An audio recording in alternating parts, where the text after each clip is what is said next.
It's counterproductive. It's wrong. I am not in favor of all this impeachment inquiry. I want the American people to decide in November of 2020 what the future should be. I think, I think it's kind of obvious people can not only see the emotion on your face, but hear it in your voice when you talk about this, Lee. Why? I care.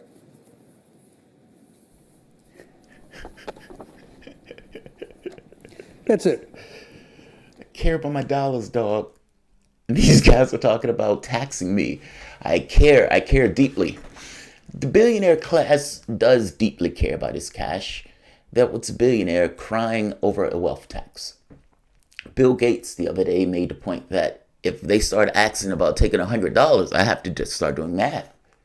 A man saying that he can't live with $15 billion. It's extraordinary. In the same way that I think poverty warps people's point of view, I also think being rich does the exact same thing. Hence my argument there shouldn't be billionaires. Our society should be arranged in a way that, yes, allocates wealth and money towards technological innovation and the things that we need, but that does not have to be done through billionaires. Hope you understand my point. We used to think that kings and queens were necessary in that process and they were appointed by God. And you'd have a situation where the king gets into a fight with parliament, meaning a war, over who's the sovereign. Parliament winning that war, and Parliament still coming to the conclusion that a king is necessary. Same thing with billionaires. They're not necessary to the process. We can arrange society in all sorts of ways. They've gotten to the point where they are freaked out, massively freaked out. And I put to you that what's freaking them out is Sanders surging in the polls. And by the way, not just in the polls from the sense of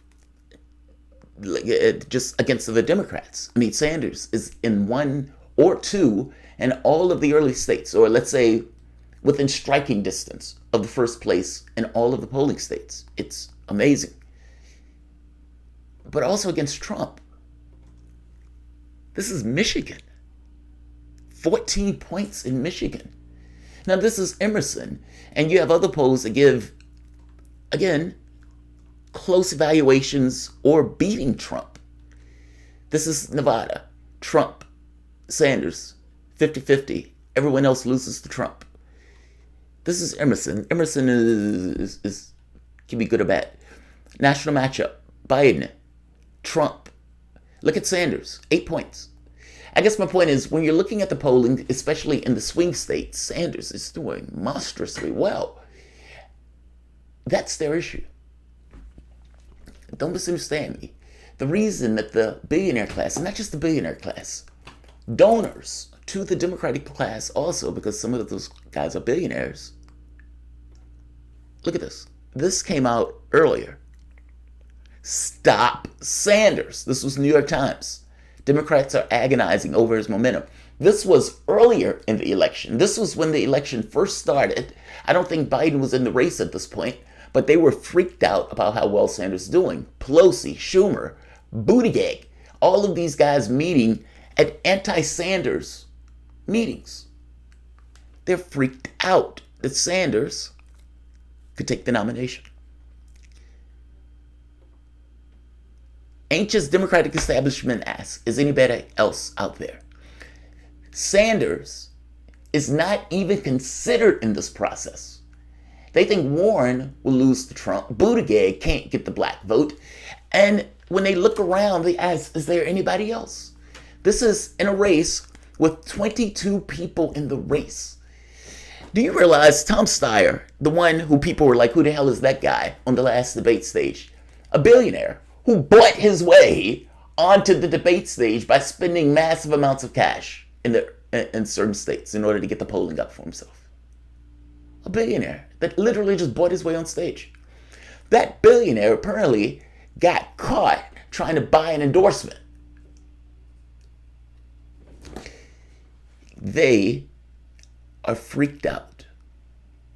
They're freaked out. And the last time Sanders was surging, they were freaked out. And Sanders closer to the first primary, by the way, is now surging, meaning he has a certain degree of momentum going into the primary process where they're about to vote. 3 months. People are starting to pay attention. He's surging. They're freaked out. Look at this. Eric Holder has reportedly been consulting strategists about a possible run in the Democratic primary race. Do you know, you might not know this, but Tom Perez was pushed into the DNC chairmanship race. It wasn't something that Tom Perez was going to do. Obama and Clinton reached out for him to do that. Elements of the Democratic establishment will do that. They have an idea of what they want their party to be. And the guy who is not representative of that is this guy. They don't like him. If Eric Holder needs to jump into the race to stop him, he will do so. And a billionaire has also jumped into the race. Bloomberg. Bloomberg is literally a billionaire. It's almost as if the billionaire class say, we can't rely on the Democratic Party anymore. Now, their issue here is not that Sanders can't win. That needs to be very important and clear. It's that he could. It's that he could. This class was able to rely on the Democratic Party for about 30, 40 years. And in that 30, 40 years, for the most part, just being least worse than Republicans. Having this game that these guys are playing with the party that had a Faustian bargain to accept massive amounts of cash and just be incrementally better than the Republican Party. It is a good scam. It's a good scam. Especially if the party relies on cash and you're the guy with the cash store. But what happens? What happens when the person who's running is not relying on your cash? What happens? What goes through your head at that point? Is it that your ability to control that individual goes out the window? The fact that he is antagonistic to your particular class because he looks at your class as being part and parcel to the rot that's in our political system, not to mention the corruption in our capitalistic system in general. They're freaked out because Sanders has potential to win. That's their issue. They're losing control of the party. In their heads, the party is going too far to the left, in which case, their mind, they're going to somehow get in and save it. What they don't get is that they're in a bubble. The only person that Bloomberg hurts by jumping into the race is Joe Biden. Welcome to the race, Bloomberg. He's putting in his information for Alabama. Alabama. He believes that he's going to ignore the first few states, I suppose, and then jump in at Alabama and just save the Democratic Party. A billionaire to the rescue. I hate to tell you this, but looking at the polling, Sanders and Warren are the ones that is taking the predominant vote total. Meaning, if Warren wasn't in the race, Biden would be losing this race. And I would be willing to believe that Warren will jump into the race to kneecap Sanders. Why do I think that? She didn't come out in 2016, but now all of a sudden she's going to come out and she's going to play the cuddlier version of Sanders.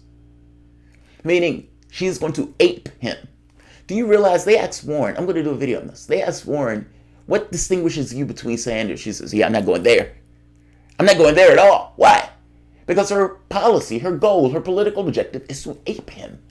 That's why I said she made a mistake in deviating from Medicare for All. If your goal was to ape him, you should have aped him all the way. You just didn't want to get caught, stuck with it, meaning you don't want to get pinned down on it. My point is, whether she was in it to kneecap Sanders or whether she was in it because she wanted to believe she could do something of substance, the predominance of the vote is going between those two. You can look at it. You can literally see the trend in the polling. Sanders, Warren, and Biden have been floating around the top three. Buttigieg is not a thing, no matter how much media is trying to make him a thing. Those three have been floating, which means that between Sanders and Warren, Biden wouldn't stand a chance.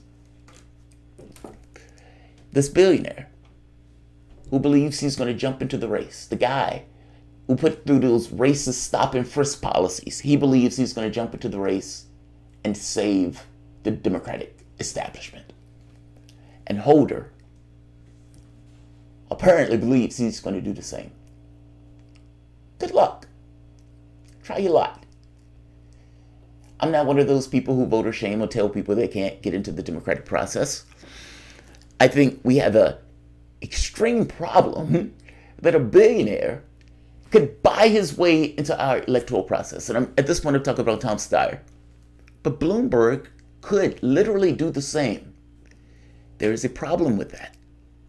There's a problem with that. They asked the Sanders campaign, if I'm not mistaken, Sanders' campaign said he doesn't necessarily think that this is the time for a billionaire to run the politics. Not just don't I think it's the time for it.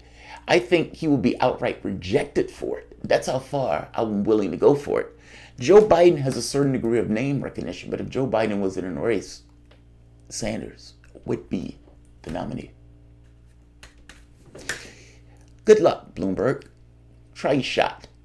I suspect you get from a few states before you eventually drop out and realize the truth. A Republican Party already exists, and you will be welcome into that particular party. Like, share,